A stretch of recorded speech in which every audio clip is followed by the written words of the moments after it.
બોટાદના હળદળ કાંડમાં આપના નેતાઓ 4 મહિને જેલ મુક્ત થયા। બોટાદ જિલ્લાના હળદળ ગામ ખેડૂતો અને પોલીસ વચ્ચે થયેલી અથડામણના કેસમાં આપના નેતા રાજુ કરપડા અને પ્રવીણ રામ સહિત 7ને રાહત મળી છે।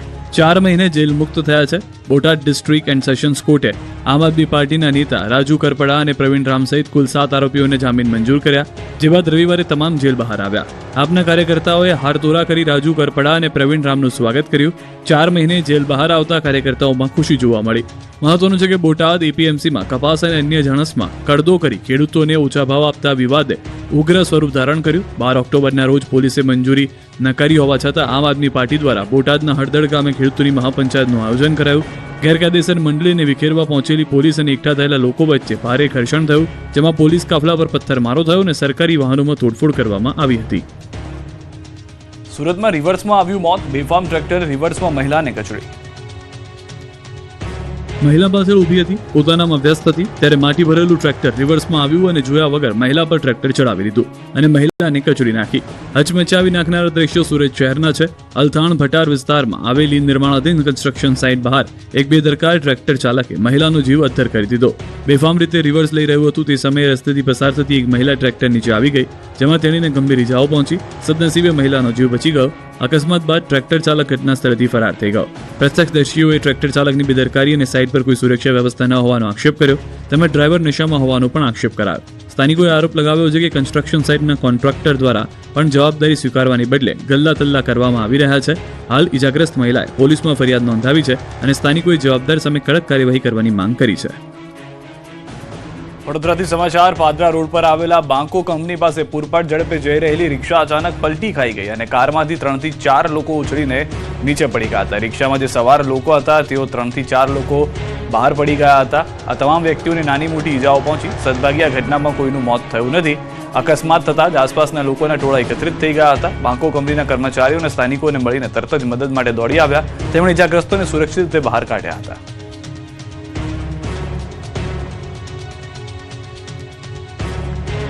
દીકરીના લગ્નના 4 દિવસ પહેલા સુરતના જાણીતા બિલ્ડર તુષાર ઘેલાણીનો ગોળી મારી આપઘાતનો પ્રયાસ। 4 દિવસ બાદ ઘર આંગણે લગ્નની શરણાઈઓ ગુંજવાની હતી, ઢોલ ઢબુકવાના હતા, ઘરની બહાર ફૂલોથી શણગાર થઈ ગયો હતો, મંડપ પણ રૂપાઈ ગયો હતો। 4 દિવસ બાદ દીકરીની વિદાય કરવાની હતી। લગ્નની કંકોત્રી લખવાના ગણતરીના કલાકો પહેલા જ બિલ્ડર પિતાએ આપઘાતનો પ્રયાસ કરતા વાતાવરણ ખુશીમાંથી ગમગીન બની ગયું। સુરતના અગ્રણી બિલ્ડર અને ઘેલાણી ગ્રુપના માલિક તુષાર ઘેલાણીએ તેમના નિવાસસ્થાને પોતાની જ લાયસન્સવાળી રિવોલ્વર વડે ગોળી મારીને આપઘાત કરવાનો પ્રયાસ કર્યો। પોશ ગણાતા સિટીલાઇટ વિસ્તારમાં બિલ્ડરે અગમ્ય કારણોસર રાત્રે આશરે 2 વાગ્યાના અરસામાં પોતાની લાયસન્સવાળી રિવોલ્વરથી 1 રાઉન્ડ ફાયરિંગ કરી પોતાને ગોળી મારી। ગોળીબારીનો અવાજ સાંભળી પરિવારજનો દોડી આવ્યા અને લોહીલુહાણ હાલતમાં તેમને તાત્કાલિક સારવાર માટે મહાવીર હોસ્પિટલ ખાતે ખસેડવામાં આવ્યા। પ્રાથમિક દ્રષ્ટિએ તુષાર ઘેલાણીએ આ પગલું ઘરકંકાસને કારણે ભર્યું હોવાની આશંકા સેવાઈ રહી છે, જોકે સત્તાવાર કારણ હજુ સુધી જાણી શકાયું નથી। બિલ્ડરની પુત્રીના લગ્ન 5 ફેબ્રુઆરીએ હોવાથી ઘરમાં લગ્નની તડામાર તૈયારીઓ ચાલી રહી હતી, જ્યાં મહેમાનોની અવરજવર અને ખુશીઓનો માહોલ હતો। ત્યારે આ ઘટનાના પગલે પરિવાર અને બિલ્ડર આલમમાં સ્તબ્ધતા છવાઈ ગઈ છે। આ ઘટનાને લઈને પોલીસ તપાસ આદરી ચૂકી છે। આ સમાચારથી સુરતના બિલ્ડર લોબીમાં શોક અને ચિંતાની લહેર પ્રસરી ગઈ છે। સુરતમાં નો પાર્કિંગમાંથી ગાડી ઉઠાવતા કાર ચાલકે કરી ઝપાઝપી। સુરતના ઉધનામાં કાયદો અને વ્યવસ્થાના લીરા ઉડાવતી ઘટના સામે આવી। નો પાર્કિંગમાં ગાડી ટોઈંગ કરવા જેવી સામાન્ય બાબતે એક કાર ચાલક ટ્રાફિક પોલીસ કર્મી પર તૂટી પડ્યો। ઉધનાના સિલિકોન ચોપર્સ પાસે આ ઘટના બની। નો પાર્કિંગમાં પાર્ક કરેલી એક કારને જ્યારે ટ્રાફિક પોલીસની ટીમ ક્રેનથી ટોઈંગ કરી રહી હતી, ત્યારે કાર ચાલક ત્યાં પહોંચ્યો। દંડ ભરવા કે નિયમોનું પાલન કરવાને બદલે કાર ચાલકે પોલીસ કર્મી સાથે દાદાગીરી શરૂ કરી।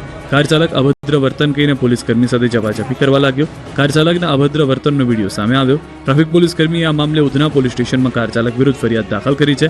જાહેર જનતાની વચ્ચે કાયદાના રક્ષક પર હુમલાને લઈને પોલીસે તપાસ હાથ ધરી છે।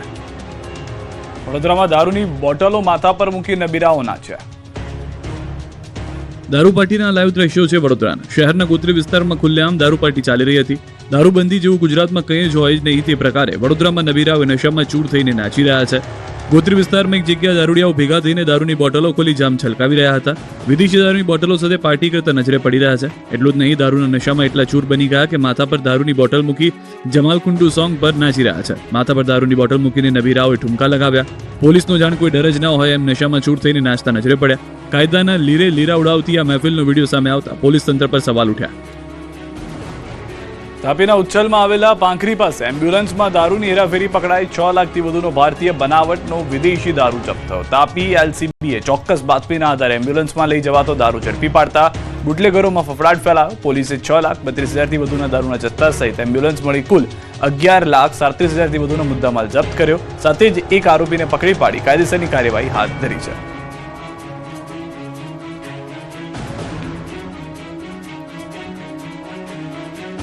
સુરેન્દ્રનગર પોલીસ અને પીજીવીસીએલની ટીમ ત્રાટકતા વીજ ચોરોમાં ફફડાટ. વીજ ચોરી કરતા તત્વો સામે પીજીવીસીએલ અને પોલીસ દ્વારા ઓપરેશન શરૂ કરાયું. સુરેન્દ્રનગરના જામવાડી ગામે પોલીસ અને પીજીવીસીએલની ટીમ પહોંચતા વીજ ચોરી કરવામાં તત્વોમાં ફફડાટ ફેલાઈ ગયો. મેગા સર્ચ ઓપરેશન દરમિયાન 57 ગેરકાયદેસર વીજ જોડાણો મળી આવ્યા. અંદાજે 80 લાખ રૂપિયાથી વધુની વીજ ચોરી ઝડપાઈ. ગેરકાયદેસર ખનન, કાર્બોસેલના કુવા તેમજ ગુનાહિત ઇતિહાસ ધરાવતા ઇસમો સામે સંકળાયેલા સ્થળો તપાસ કરી અને અનેક વાહનો ડિટેન કરવામાં આવ્યા. આ કામગીરીમાં 250થી વધુ પોલીસ અને 50થી વધુ પીજીવીસીએલ કર્મચારીઓ જોડાયા. વડોદરામાં કચોરીમાંથી નીકળ્યો વંદો. વડોદરાવાસીઓ બહારનું ખાતા પહેલા સાવધાન. વડોદરા શહેરના અનેક નાગરિકને કડવો અનુભવ થયો. શહેરના મકરપુરા વિસ્તારમાં આવેલા હનુરામ ફૂડ્સના ભોજનમાંથી જીવાત નીકળી હતી. પરિવાર સાથે નાગરિક જમવા ગયા હતા. કચોરી ચાટ મંગાવી રહ્યા હતા ત્યારે કચોરીમાંથી વંદો નીકળતા યુવાન ચોંકી ગયો. તુરંત રેસ્ટોરન્ટના મેનેજરને જાણ કરી. ગ્રાહકના જણાવ્યા મુજબ કચોરી ચાટ ઓર્ડર કરી હતી, જેમાં ખાતા ખાતા અચાનક વંદો નીકળ્યો. વંદો જોતા જ તે ચોંકી ગયો અને તરત જ મોબાઈલમાં વિડીયો રેકોર્ડ કરી લીધો.